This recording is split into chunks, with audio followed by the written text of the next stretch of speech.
నమస్తే ఆస్పిరెంట్స్. ఇవాళ మనము ఈ వీడియోలో టీజీపీఎస్సి యొక్క ట్రాన్స్పరెన్సీ గురించి ఈ వీడియోలో మనం క్లియర్గా డిస్కస్ చేసుకుందాము. అంటే ట్రాన్స్పరెన్సీ గురించి ఇప్పుడు ఇది డిస్కస్ చేసుకోవాల్సిన అవసరం ఏముంది అంటే మళ్ళీ రాబోయే కాలంలో గ్రూప్ 1, గ్రూప్ 2, గ్రూప్ 3 నోటిఫికేషన్స్ రాబోతున్నవి. ఇప్పుడు ఆల్రెడీ కండక్ట్ చేసిన గ్రూప్ 1:1 లిస్ట్ పెట్టిన తర్వాత నెంబర్ ఆఫ్ అలిగేషన్స్ వస్తున్నాయి టీజీపీఎస్సీ మీద. పోస్టులు అమ్ముకున్నారు, అది ఇది అని చెప్పేసి. అవన్నీ కాదండి, ఇప్పుడు తెలుగు మీడియం వాళ్ళకి తక్కువ స్కోర్లు వేసిరని, ఇంగ్లీష్ మీడియం వాళ్ళకి ఎక్కువ స్కోర్లు వేసిరని రకరకాల అలిగేషన్స్ వచ్చినాయి టీజీపీఎస్సీ మీద.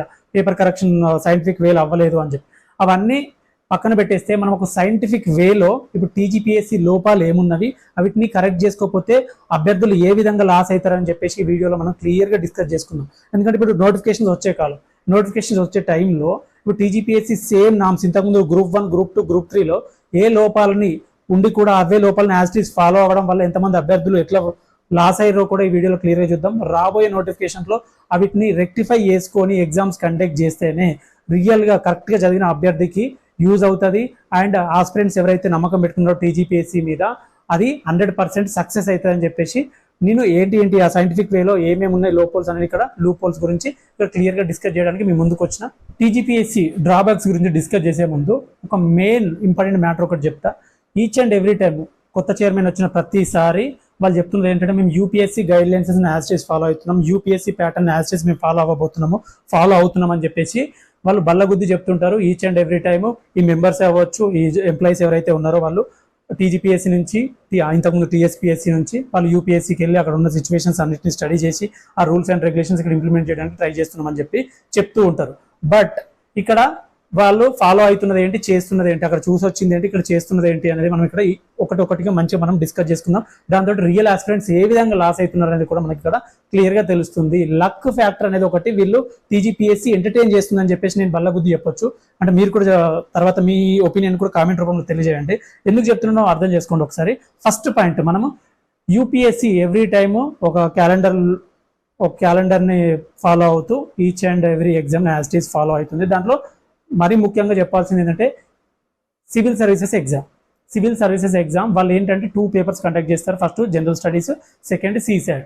ఫస్ట్ పేపర్కి 2 అవర్స్ 100 క్వశ్చన్స్ ఉంటాయి 2 అవర్స్. సెకండ్ పేపర్ 80 క్వశ్చన్స్ ఉంటాయి 2 అవర్స్. అంటే ఫస్ట్ పేపర్లో ఈచ్ అండ్ ఎవ్రీ క్వశ్చన్కి 1 minute 20 seconds 100 క్వశ్చన్స్ ఉన్నాయి కాబట్టి 2 అవర్స్ అంటే 1 minute 20 seconds అనేది ఒక క్వశ్చన్కి అప్రాక్సిమేట్గా టైం.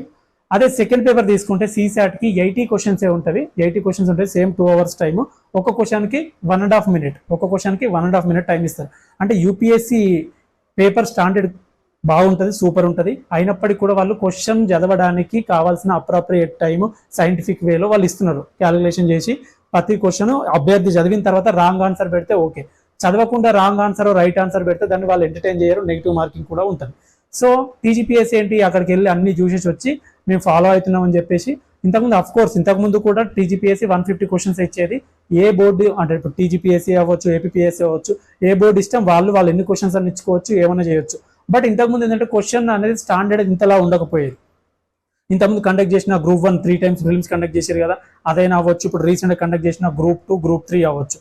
దీంట్లో జనరల్ స్టడీస్ పేపర్ చూస్తే స్టాండర్డ్ అనేది చాలా పెరిగింది. ఆన్ పార్ విత్ యూపీఎస్సీ లాగానే స్టాండర్డ్ క్వశ్చన్స్ ఇస్తున్నారు. అంతకు మించి ఇంకా క్రోనలాజికల్ ఆర్డర్ అవి కూడా అడిగిన క్వశ్చన్స్ ఉన్నాయి, దాఖలాలు ఉన్నవి. కాబట్టి ఇప్పుడు యాజ్ ఇట్ ఈస్ స్టాండర్డ్ మీరు ఫాలో అవుతున్నప్పుడు అక్కడ 1 minute 20 seconds ఇస్తున్నారు ఒక క్వశ్చన్కి. జిఎస్లో జనరల్ స్టడీస్లో 1 minute 20 seconds ఇస్తున్నారు. అదే CSAT టైప్ గానే ఇక్కడ కూడా మనకేంటి అర్థమెటిక్ ఉంది, రీజనింగ్ ఉంది, ఇంగ్లీష్ ఉంది. ఇక్కడ వాళ్ళు అక్కడ 1 minute 30 seconds ఇస్తున్నప్పుడు ఇక్కడ మనం 1 minute 30 seconds కాకుండా అట్లీస్ట్ 1 minute ప్లస్ కూడా ఇవ్వట్లేదు. ఒక్క క్వశ్చన్కి వీళ్ళు 1 minute ఇస్తున్నారు, ప్లస్ బబ్లింగ్. ఇవన్నీ చూస్తుంటే మనకి సిచ్యువేషన్ ఏంటంటే చాలా మంది అభ్యర్థులు ఇప్పుడు గ్రూప్ 2 జనరల్ స్టడీస్ అవ్వచ్చు, గ్రూప్ 3 జనరల్ స్టడీస్ అవ్వచ్చు, గ్రూప్ 1 సింగిల్ ప్రిలిమ్స్ పేపర్ ఉంది కదండి, దీంట్లో ప్రతిదీ మనం క్లియర్గా అబ్జర్వ్ చేస్తే కామన్ మిస్టేక్ ఏంటంటే చాలా మంది అభ్యర్థులు తక్కువ అంటే నేను కొంతమంది అభ్యర్థులు 20 క్వశ్చన్స్ కూడా చూడకుండా బబుల్ చేసిన వాళ్ళు ఉన్నారు. మినిమం ఎంత మంచి స్టూడెంట్ అయినా కూడా ఒక 10 to 12 క్వశ్చన్స్ చూడకుండా బబుల్ చేసి వస్తున్నారు. 10 to 12 క్వశ్చన్స్ చూడకుండా బబుల్ చేసి వస్తున్నారు. దీంతో ఏమవుతుంది అంటే రియల్ ఆస్పిరెంట్ ఎవరైతే ఉన్నారో, ఫర్ ఎగ్జాంపుల్ 140 క్వశ్చన్స్ చూసి రిమైనింగ్ 10 క్వశ్చన్స్ చూడకుండా ఏదో ఒకటి బబుల్ చేస్తున్నారు. ఏఏఏ ఆర్ బీబీబీ సిసిసి డిడిడి ఏదో ఒకటి పెట్టేస్తున్నారు. లక్లో తగిలితే ఓకే, ఇక్కడ ఏమవుతుందంటే కొంతమంది అభ్యర్థులు వాళ్ళకి ఆన్సర్ తెలియకుండా కూడా రైట్ అయ్యే ఛాన్సెస్ ఉన్నాయి. ఇక్కడ మీకు అబ్జర్వ్ చేయాల్సింది ఏంటంటే ఒక్క క్వశ్చన్ తోటి ఒక్క మార్క్ మీద చాలా మంది ర్యాంకులు, ఒకే మార్క్ మీద ఒక 10-15 మంది క్యాండిడేట్స్ ఉన్నారు. మీరు మొన్న రిజల్ట్స్ చూస్తుంటే మీకు అర్థమవుతుంటుంది. ఒక్క క్వశ్చన్ ఒకటే, ఫర్ ఎగ్జాంపుల్ 150కి ఫర్ ఎగ్జాంపుల్ 75 స్కోర్ మీద ఒక 10-15 మంది అభ్యర్థులు, 74 స్కోర్ మీద ఒక 10-15 మంది అభ్యర్థులు. ఇటువంటి సిచ్యువేషన్లో ఈచ్ అండ్ ఎవ్రీ మార్క్ అనేది వెరీ వెరీ ఇంపార్టెంట్. బట్ ఇక టీజీపీఎస్సీ ఏం చేస్తుంది, పేపర్కి టైం సరిపోకుండా కావాలని చెప్పేసి లెంత్ పేపర్ ఇస్తుంది. లెంత్ పేపర్ ఇవ్వడం తప్పనట్లేదు, దానికి అప్రాప్రియేట్గా టైం పెంచాలి, లేకపోతే క్వశ్చన్స్ తక్కువ చేయాలి. ఒక అభ్యర్థి క్వశ్చన్ చదివి ఆన్సర్ పెడితే వాడికి టాలెంట్ ఉందా లేదో తెలుస్తుంది. 10-15 క్వశ్చన్లు చూడకుండా పెట్టి ఫ్లూక్లో తగిలి వాడు క్వాలిఫై అయిపోతే రియల్ అభ్యర్థి ఎవరైతే టాలెంటెడ్ ఉన్నాడో వాడు కూడా ఒక 10 క్వశ్చన్ చూడకుండా వాడు తప్పు పెడితే వాడు రేస్లో నుంచి బయటకు వెళ్ళిపోతున్నాడు. ఇక్కడ ఏంటి, చదివినోడికి న్యాయం జరగట్లేదు. ఇక్కడ సైంటిఫిక్గా ఆలోచించిన ఏ విధంగా చూసినా కూడా ఇది టీజీపీఎస్సీ బ్లండర్ మిస్టేకే అనుకోవచ్చు. అదేంటి, అది కూడా ఒక అంటే తక్కువ టైంలో ఎక్కువ క్వశ్చన్ సాల్వ్ చేయడం కూడా ఒక ఆర్ట్ అనుకోవచ్చు. 99.9% పీపుల్ 10 to 15 క్వశ్చన్ చూడకుండానే బబ్బులు చేస్తున్నారు అంటే అది అంటే టీజీపీఎస్సీ తప్పే అని అనుకోవాలి. ఎవరో కొంతమంది స్టూడెంట్స్ చదవడానికి టైం లేదు, వాళ్ళు స్లో ఉన్నారు అంటే ఏమని అనుకోవచ్చు. సో ఇదైతే బ్లండర్ మిస్టేక్ గానే మనం తీసుకోవచ్చు. దీంతో ఏమైతే రియల్ ఆస్పిరెంట్స్ ఫ్లూక్లో మార్కు నెగిటివ్ అవ్వచ్చు, అంటే మార్కు పోవచ్చు, చదివినోడికి మార్కు కలవచ్చు. దీంతో వాడు ఒక్క మార్కు తోటి క్వాలిఫై అవ్వచ్చు, రియల్గా చదివినోడు ఒక్క మార్కు తోటి డిస్క్వాలిఫై అవ్వచ్చు. ఇది కూడా పెద్ద ప్రాబ్లం, టీజీపీఎస్సీ ఫాలో అవుతున్న బిగ్గెస్ట్ మిస్టేక్ అని చెప్పొచ్చు. ఇంకొకటి గ్రూప్ 1. ఇప్పుడు గ్రూప్ 1 తీసుకో, ఇప్పుడు రీసెంట్గా కండక్ట్ చేసిన గ్రూప్ 2 అవ్వచ్చు, గ్రూప్ 3 అవ్వచ్చు. మీరు చూస్తే ఫస్ట్ ప్రిలిమినరీ కీ అప్లోడ్ చేస్తారు, తర్వాత ఫైనల్ కీ అప్లోడ్ చేస్తారు. అయితే రీసెంట్గా బుర్ర వెంకటేశం గారు ఎవరైతే ఉన్నారో వాళ్ళు ప్రెస్ మీట్ పెట్టారు. ప్రెస్ మీట్ పెట్టిన తర్వాత ఆయన చైర్మన్గా అపాయింట్ అయిన తర్వాత ఇమీడియట్గా ప్రెస్ మీట్ పెట్టి చెప్పింది ఏంటి, మీ ఎగ్జామ్స్ కండక్ట్ చేసే బాడీ మీదనే మీకు నమ్మకం లేకపోతే ఎట్లా, ఇది ఒక కాన్స్టిట్యూషనల్ బాడీ, ఇది మీరు నమ్మాలి అన్నారు. బట్ అఫ్ కోర్స్ ఆయన వచ్చిన తర్వాత సేమ్ అట్లా రిపీట్ అవ్వదు అనుకున్నాం. అంతకుముందు ఏంటంటే ప్రిలిమినరీకి పెట్టిన తర్వాత ఫైనల్కి పెట్టేసరికి దానిలో చాలా చేంజెస్ ఉంటాయి. ఒక్కోసారి 5-6 మార్క్స్ డిఫరెన్స్ ఉండొచ్చు. ఇప్పుడు గ్రూప్ 2, గ్రూప్ 3 తీసుకుంటే, ఎస్పెషల్లీ గ్రూప్ 2లో తీసుకుంటే ప్రిలిమినరీకి ఫైనల్ కీకి 15 to 20 మార్క్స్ డిఫరెన్స్ వచ్చినాయి చాలా మంది అభ్యర్థులకి. ఇంతకుముందు పెట్టిన ఆన్సర్ని చేంజ్ చేసి మెయిన్ కీ ఏదైతే ఉందో మెయిన్ కీలో చేంజ్ చేసి ఇస్తున్నారు. చాలా క్వశ్చన్స్ డిలీట్ చేస్తున్నారు. ఒక బెస్ట్ ఎగ్జాంపుల్ తీసుకుంటే ఆ క్వశ్చన్స్ కూడా ఎట్లా ఉన్నాయంటే, క్వశ్చన్ పేపర్ స్టాండర్డ్గా రెడీ చేయడమే కాదు, కీ ఒక్కసారి అప్లోడ్ చేస్తే అంటే 1కి 100 సార్లు మంచి ప్రొఫెసర్సే కదా రెడీ చేసేది. క్వశ్చన్ రెడీ చేసిన ఆయనకు ఆన్సర్ పెట్టడం రాదా? ఏదో ఒక 150లో ఒక క్వశ్చన్ ఏదో అటు ఇటు టైపింగ్ మిస్టేక్ అయితే రీజనబుల్గా ఉంటుంది. ఆన్సర్ ఇచ్చి ఆన్సర్ని చేంజ్ చేయడం ఏంటో అసలు నాకు అర్థం కావట్లేదు. ప్రొఫెసర్సే కదా రెడీ చేసేది, స్టూడెంట్స్ రెడీ చేసినా కూడా అన్ని మిస్టేక్స్ కావేమో అనిపిస్తుంది అప్పుడప్పుడు. ఎందుకంటే చెప్తా వినండి, ఇప్పుడు రీసెంట్గా గ్రూప్ 2లో ఎకానమీ పేపర్లో డెమోగ్రాఫిక్ డివిడెంట్ గురించి ఒక క్వశ్చన్ వచ్చింది. మీ అందరికి తెలుసు అనుకుంటా, చూసారు. డెమోగ్రాఫిక్ డివిడెంట్ మీద క్వశ్చన్ వచ్చింది. అలా 4 స్టేట్మెంట్స్ ఇచ్చింది. దాంట్లో ఒకటి ఏంటి, 15 to 64 ఇయర్స్ అని ఒకటి ఉంది, 15 to 59 ఇయర్స్ అని ఉంది. అయితే ఫస్ట్ టీజీపీఎస్సీ ఒక కీ ఇచ్చింది, ఆ రెండిట్లలో ఏదో ఒకటి ఆన్సర్ రైట్ ఇచ్చింది. తర్వాత ఫైనల్ కీ ఇచ్చిన తర్వాత ఏంటి, 15 to 64 ఆన్సర్ పెట్టినా రైట్ ఆన్సరే, 15 to 59 ఆన్సర్ పెట్టినా కూడా రైట్ ఆన్సర్. దీంతో ఏమైంది, మీరు అక్కడ అకార్డింగ్ టు ద సెన్సెస్ 2011 అని ఇవ్వడమా, లేకపోతే యునైటెడ్ నేషన్స్ పాపులేషన్ ఫండ్ ప్రకారము డెమోగ్రాఫిక్ డివిడెంటా అని మీరు క్లియర్గా క్వశ్చన్ ఇవ్వకపోయేసరికి అది పెట్టిన రైటే, ఇది పెట్టిన రైటే. 15 to 64 అనేది ఇంటర్నేషనల్ ఆర్గనైజేషన్స్ ఎక్కువ ఫాలో అవుతాయి డెమోగ్రాఫిక్ డివిడెంట్ అనేది. ఇక్కడ 15 to 59 ఇయర్స్ అనేది ఇండియా ఫాలో అవుతుంది. సో ఇప్పుడు మీరు అక్కడ క్లియర్గా మెన్షన్ చేయకపోయేసరికి మీరు ఆప్షన్ 2 పెట్టిన రైటే, ఆప్షన్ 3 పెట్టిన రైటే అని చెప్పేసి మీరు ఆన్సర్ ఇచ్చారు. దాంతో ఏంటి, ఒక అభ్యర్థికి దాంట్లో ఒక మార్కు కలవచ్చు, ఆల్రెడీ కలిసిన ఆయనకు కాకుండా కలవని వాళ్ళకి ఇంకొక మార్క్ కలవచ్చు. దాంతో ఏంటి, వాడు రేస్లోకి వస్తారు. మీరు అడిగిన దాంతో ఏంటంటే ఆ హోప్స్ పెట్టుకున్న క్యాండిడేట్స్ ఎవరైతే ప్రిలిమినరీకి చూసుకున్న తర్వాత వాడు ఒక పర్టికులర్ బుక్ ఫాలో అయ్యేదో ఒకటి ఆన్సర్ చూసుకొని నాకు ఇన్ని మార్క్స్ వస్తున్నాయని చెప్పేసి ఒక రియలైజేషన్ వచ్చిన తర్వాత వాడు ఒకటి నమ్ముకొని నాకు జాబ్ వస్తుందని నమ్మిన తర్వాత మీరు ప్రిలిమినరీకి పెట్టి హోప్స్ పెంచుతున్నారు, ఫైనల్ కీ పెట్టి హోప్స్ తీసేస్తున్నారు. అదే మీరు ఒకటే కీ అనేది పర్ఫెక్ట్గా స్టాండర్డ్గా పెట్టి ఒకవేళ ఆబ్జెక్షన్స్ తీసుకున్నా కానీ చేంజ్ అవ్వనంత అనాలిసిస్ చేసి మీరు కీ పెడితే బాగుంటుంది కదా. ఇలా నెంబర్ ఆఫ్ టైమ్స్ మీరు కీ పెట్టి తప్పులు ఇచ్చేసి దాన్ని క్వశ్చన్స్ డిలీట్ చేసేసి మీరు క్వశ్చన్స్ ఏదో ఒకటి డిలీట్ అయితే బాగుంటుంది. ఒక్కొక్క పేపర్లో 4-5 క్వశ్చన్స్ డిలీట్ అయింది. తెలంగాణ మూవ్మెంట్లో అయితే చాలా క్వశ్చన్స్ చేంజ్ అయినాయి. దాంట్లో కూడా ప్రణబ్ ముఖర్జీ కమిటీ ఎక్కడ కూడా సెకండ్ రీఆర్గనైజేషన్ ఆఫ్ స్టేట్స్ గురించి రికమెండ్ చేయలేదు, ఏ బుక్లో చూసినా కూడా లేదు. దాన్ని మీరు రైట్ అని చెప్పేసి ఎంటర్టైన్ చేశారు.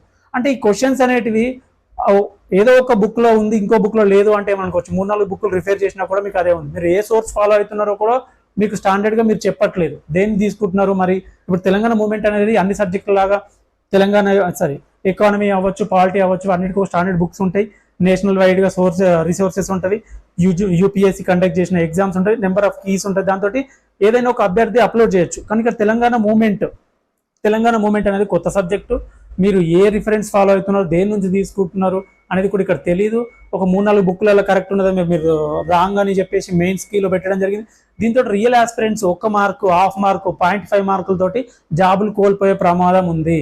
సో టీజీపీఎస్సీని స్టూడెంట్స్ నమ్మాలి అంటే మీరు కీ పెట్టేటప్పుడే ప్రిలిమినరీ కీ పెడతారా, మరి ఒక్కటేసారి కీ పెడతారా, 2 సార్లు పెడతారా, అసలు కీ పెట్టారా అనేది మీ ఇష్టం, అది మీకుంది, మీ కాన్స్టిట్యూషనల్ బాడీ. సో నేను చెప్పేది ఏంటంటే మీరు కండక్ట్ చేసేది ఏదో కరెక్ట్ కండక్ట్ చేసి ఈ విద్యార్థుల జీవితాలతోటి వాళ్ళ హోప్స్ తోటి మీరు ఆడుకోవద్దు. ఆశలు పెట్టుకుంటారు, ఒకసారి ప్రిలిమినరీ కీకి నాకు ఒక ఫర్ ఎగ్జాంపుల్ 380, 390 వస్తున్నాయి, నేను రేస్లో ఉన్నా, మళ్ళీ తర్వాత ఫైనల్ కీ పెట్టిన తర్వాత 380, 390 క్యాండిడేట్ 360, 370 పడిపోతున్నాడు అంటే 10-15 మార్కులు ఎందుకు డిఫరెన్స్ రావాలి? మీరు స్టూడెంట్స్ కాదు కదా, ఏదో అల్లాటప్ప స్టూడెంట్స్ కాదు కదా పేపర్ సెట్ చేసేది, మంచి ప్రొఫెసర్స్ కదా. మంచి ప్రొఫెసర్స్ కండక్ట్ చేసినప్పుడు పేపర్ రెడీ చేసిన అయినా క్వశ్చన్స్ కీ ఎట్లా రాంగ్ పెడతాడు? సరే ఏదో ఒకటి మిస్టేక్, హ్యూమన్ ఎర్రర్ అనేది పక్కా ఉంటుంది. క్వశ్చన్లో ఏదో టైపింగ్ మిస్టేక్ వస్తే క్వశ్చన్ డిలీట్ చేస్తే రీజనబుల్గా ఉంటుంది. క్వశ్చన్లు తప్పు వస్తున్నవి, కీలు కూడా చేంజ్ అవుతున్నాయి. మరి ఇంత డ్రాస్టిక్ వేలో చేంజ్ అయితే దానిలో కోర్టులకు వెళ్ళడానికి రీజన్ మీరే, మళ్ళీ కోర్టుకు వెళ్తున్నారు అని మీరు అడుగుతున్నది మీరు. సో ఇవన్నీ సైంటిఫిక్ వేలో చూసినా ఎట్లా చూసినా కూడా అనేది ఈ ప్రాసెస్ అనేది చాలా తప్పు ఉంది. దీన్ని మీరు కరెక్ట్ చేయాలి. మీరు ఏ క్వశ్చన్ పేపర్ ఎవరు రెడీ చేస్తున్నారు, ఏం చేస్తున్నారు, కీ కరెక్ట్ ఉందా లేదా అనేది మీరు 1కి 10 సార్లు చెక్ చేసిన తర్వాతనే అప్లోడ్ చేస్తే వేరియేషన్ వస్తే 1 mark, half mark, 2 marks change వస్తే రీజనబుల్గా ఉంటుంది. మరీ ఇట్లా 10-15 మార్కులు డిఫరెన్స్ తోటి విద్యార్థుల జీవితాలతోటి ఆడుకోవద్దని చెప్పేసి నేను విద్యార్థులందరి తరఫున నేను కూడా మిమ్మల్ని ప్రార్థిస్తున్నా. అండ్ ఇంకొకటి మెయిన్గా ఇప్పుడు ఇది గ్రూప్ 2, గ్రూప్ 3 ఆబ్జెక్టివ్ టైప్ అయితే ఇట్లుంది. మరి గ్రూప్ 1 విషయానికి వస్తే గ్రూప్ 1 ప్రిలిమ్స్ కండక్ట్ చేస్తున్నారు, మెయిన్స్ కండక్ట్ చేస్తున్నారు. ఇది బాగానే ఉంది. కరప్షన్ అలిగేషన్స్ ఉండొద్దు అని చెప్పేసి ఇంటర్వ్యూ కూడా రిమూవ్ చేయడం జరిగింది. అంత పర్లేదు, అంత బాగానే ఉంది. ఇక్కడ ఏంటంటే ఫస్ట్ కీ పాయింట్స్. ఇప్పుడు నార్మల్గా మీకు ఏంటంటే ఇప్పుడు ఒక ఒక ప్రొఫెసర్ ఒక పేపర్ని కరెక్ట్ చేసేటప్పుడు ఆయనకు ఒక కీ ఇస్తారు, చేతిలో ఒక కీ పెడతారు, ఈ పాయింట్స్ ఉంటే ఇన్ని మార్క్స్ వేయండి అని చెప్తారు. ఆ కీ అనేది యూపీఎస్సీ అయితే బేసిక్ ఏం చేస్తుంది, యూపీఎస్సీ అయితే ఎవరైతే ఇప్పుడు ఫర్ ఎగ్జాంపుల్ పాలిటీ సబ్జెక్టే ఉంది, పాలిటీ సబ్జెక్ట్ని కరెక్ట్ చేయడానికి ఒక ప్రొఫెసర్స్ ఎవరెవరైతే వస్తారో వాళ్ళందరినీ ఒక ప్లేస్లో కూర్చునబెట్టేసి కన్సెన్సస్ తీసుకుంటారు. ఇవి ఒక 3 పాయింట్స్ కీగా అనుకుంటున్నాము, మీ నుంచి చెప్పండి అని చెప్తే అక్కడ ఉన్న ప్రొఫెసర్స్ అందరు కలిపి కన్సెన్సస్ కాగా ఇది కూడా బాగుంటుంది అంటే కీలో ఇది కూడా ఉండాలి, ఇది కూడా రాస్తే రైట్, ఈ క్వశ్చన్కి ఇది కూడా రాస్తే రైట్ అని చెప్పేసి ఒక కన్సెన్సస్ వేలో అక్కడ ఉన్న ప్రొఫెసర్స్ అందరితో డిస్కస్ చేసేసి ఫైనల్ కీ రెడీ చేస్తారు. అంటే ఏంటి, ఆ పేపర్ ఎవరైతే కరెక్షన్ చేస్తారో గ్రూప్ 1లో మెయిన్స్ పేపర్ ఎవరైతే కరెక్షన్ చేస్తారో ఆ పర్సన్కి ఈచ్ అండ్ ఎవ్రీథింగ్ క్లియర్గా తెలుస్తుంది. ఎందుకంటే ఆయన కూడా అక్కడ మీటింగ్లో పార్టిసిపేట్ చేసిండు, కీ ఏది ఉంటుందో ఆయనకు తెలుసు, ఆయన అనుకున్న పాయింట్స్ కాకుండా వేరే పాయింట్స్ కూడా ఏముంటాయో కూడా తెలుసు. అండ్ అది కాకుండా ఇవి కీలో లేకుండా కూడా అప్గ్రేడ్ వర్షన్లో అంటే ఇంకా కొంతమంది స్టూడెంట్స్ ఏంటంటే ఇంకా ఎక్కువగా రాస్తారు, ఇంకా కొత్త పాయింట్స్ని. ఇప్పుడు జనరల్గా ఏంటి ఈ డిస్క్రిప్టివ్లో మెయిన్ ఇంటెన్షన్ ఏంది, బుక్లో ఉన్నది రాయడమా కాదు, కొత్త థాట్స్ ఏమైతే ఉన్నాయో వాటిని ఇంప్లిమెంట్ చేయడానికి కొత్తవి. ఇప్పుడు వీళ్ళు ఏంది సివిల్ సర్వీస్ ఏంటంటే అడ్మినిస్ట్రేషన్లోకి వెళ్తారు, బ్యూరోక్రసీలోకి వెళ్తారు. కాబట్టి వీళ్ళు ఏదైనా పాలసీ ఇప్పుడు మనం చదువుతూ ఉంటాము, పాలసీస్ బేసిక్గా లెజిస్లేచర్ ఏం చేస్తాడు, లెజిస్లేచర్ ఓన్లీ లాస్ని మేక్ చేస్తాడు, ఆ లాని క్లియర్గా ఇంప్లిమెంట్ చేయడానికి డెలిబరేటివ్ లెజిస్లేషన్ అని ఉంటుంది, డెలిగేటివ్ లెజిస్లేషన్ అని ఉంటుంది. ఆ లెజిస్లేషన్ లోపల ఇంకా కావాల్సిన ఇంకా సబ్లాస్ అవి ఇవన్నీ రాసేది ఎవరు, ఈ యూపీఎస్సీ క్యాండిడేట్స్ అవ్వచ్చు, గ్రూప్ 1 క్యాండిడేట్స్ అవ్వచ్చు, ఈ సివిల్ సర్వెంట్స్. సో వీళ్ళకి ఏంటి కొత్త థాట్స్ అవన్నీ ఇంకా బుక్లో లేనివి కూడా ఇంప్లిమెంట్ చేస్తారు. అది కీలో లేకపోతే దానికి మార్క్ లేకపోతే ఎలాగా? నేను అంటున్న పాయింట్ మీ అందరికీ అర్థమైంది అనుకుంటా. సో దీనివల్ల కూడా చాలా మంది ఆస్పిరెంట్స్ బుక్లో ఉన్న వాళ్ళు యాస్టీస్ రాసిన వాళ్ళకి మార్కులు పడ్డాయని చెప్పేసి అంటున్నారు. అది ఎంతవరకు నిజమో ఏంటో తెలియదు, కానీ కీ అనేది కన్సెన్సస్ బేస్డ్గా ఉంటేనే కరెక్ట్ అవుతుంది. అండ్ ఇంకొకటి ఏంటంటే మనకు జనరల్ ఎస్ఏ పేపర్ ఉంది. జనరల్ ఎస్ఏ పేపర్లో సైన్స్ అండ్ టెక్నాలజీ నుంచి వస్తుంది, పాలిటీ నుంచి రావచ్చు, ఎకానమీ నుంచి రావచ్చు, ఇంకా సోషియాలజీ నుంచి రావచ్చు. క్వశ్చన్స్ అనేటివి ఒక 1 అవర్కి ఒక క్వశ్చన్ రాయడానికి మనకి ఈజీగా 1 అవర్ పడుతుంది. సో వీళ్ళు ఏంటంటే ఒక స్టూడెంట్ ఒక క్వశ్చన్ మీద ఆల్రౌండ్ అప్రోచ్, అంటే వాడు సొసైటీ ఎట్లా ఎఫెక్ట్ అవుతుంది అంటే ఎకానమీ పరంగా, కంట్రీ ఎకానమీ పరంగా, సొసైటీ పరంగా, ప్లస్ సైన్స్ అండ్ టెక్నాలజీ పరంగా ఆల్రౌండ్ ఆల్ స్పియర్స్ని టచ్ చేసుకుంటూ ఆన్సర్ రాస్తాడు ఒక స్టూడెంట్. అదే ఇప్పుడు మరి ఆ జనరల్ ఎస్ఏ పేపర్స్ ఎవరితో కరెక్షన్ చేయించారు? జనరల్ ఎస్ఏ పేపర్స్ అనేటివి ఎవరితో కరెక్షన్ చేయించారు అంటే పర్టికులర్ ఎకానమీ టీచర్ తోటి కరెక్షన్ చేయించిరా, సైన్స్ అండ్ టెక్నాలజీ స్టూడెంట్స్ తోటి కరెక్షన్ చేయించిరా, ప్రొఫెసర్స్ తోటి కరెక్షన్ చేయించిరా, మరి ఎవరితో కరెక్షన్ చేయించారు? ఎటువంటి ప్రొఫెసర్ కరెక్షన్ చేయించాడు? ఇప్పుడున్న ప్రొఫెసర్స్ ఆల్రౌండ్ అన్ని స్పియర్లు తెలిసిన వాళ్ళు ఉంటారా? ఫర్ ఎగ్జాంపుల్ పాలిటీ లెక్చరరే ఉన్నాడు అంటే డిగ్రీ లెవెల్ లెక్చరర్స్ అవ్వచ్చు, పీజీ లెవెల్ లెక్చరర్స్ అవ్వచ్చు, పిహెచ్డి లెక్చరర్స్ అవ్వచ్చు, ఎవరైనా అవ్వచ్చు. వాళ్ళు ఒక ఫీల్డ్లో ఎక్స్పర్ట్ అవ్వచ్చు, ఇంకో ఫీల్డ్లో వాళ్ళకి క్లియర్గా తెలియకపోవచ్చు. కీ అప్రోచ్ అనేది అంటే ఒకవేళ నేను అనేది ఏంటంటే కీలో లేనివి కూడా కొత్త పాయింట్స్ రాస్తే వీళ్ళు డీల్ చేయగలుగుతున్నారా, దీని గురించి కూడా టీజీపీఎస్సీ క్లియర్గా చెప్పాలి. అండ్ ఇంకొకటి ఏంటంటే టీజీపీఎస్సీ ఒక వెబ్ నోట్ రిలీజ్ చేసింది. మేము 3 months తీసుకొని పేపర్స్ అన్ని కరెక్షన్ చేసినాము అని చెప్పేసి ఒక వెబ్ నోట్ రిలీజ్ చేసిన తర్వాత చాలా మంది ఆస్పిరెంట్స్ ఏంటంటే ఆ టైం ఫ్రేమ్ అవన్నిటిని 3 months ఎన్ని పేపర్లు, ఫర్ ఎగ్జాంపుల్ 30,000 స్టూడెంట్స్ అంటే ఒక్కొక్కరు 6 పేపర్లు అంటే ఇంగ్లీష్ కాకుండా రిమైనింగ్ 6 పేపర్స్ తీసుకుంటే ఇవన్నిటిని ఇంటూ 6 into 30,000 తీసుకుంటే 1,20,000 పేపర్ అంట చూసుకుంటే పర్ డేకి ఇన్ని అని చెప్పి చూస్తే ఒక్క పేపర్కి ఒక ప్రొఫెసర్ 4 to 5 minutes కంటే ఎక్కువ ఇన్వెస్ట్ చేయలేదు కరెక్షన్ చేయడానికి. 4 to 5 minutes స్పెండ్ చేశాడు పేపర్ కరెక్షన్కి అని చెప్పేసి స్టూడెంట్స్ అన్న తర్వాత లాస్ట్కు ఇవన్నీ అలిగేషన్స్ వస్తున్నాయని చెప్పేసి టీజీపీఎస్సీ కూడా వెబ్ నోట్ తీసేయడం జరిగింది.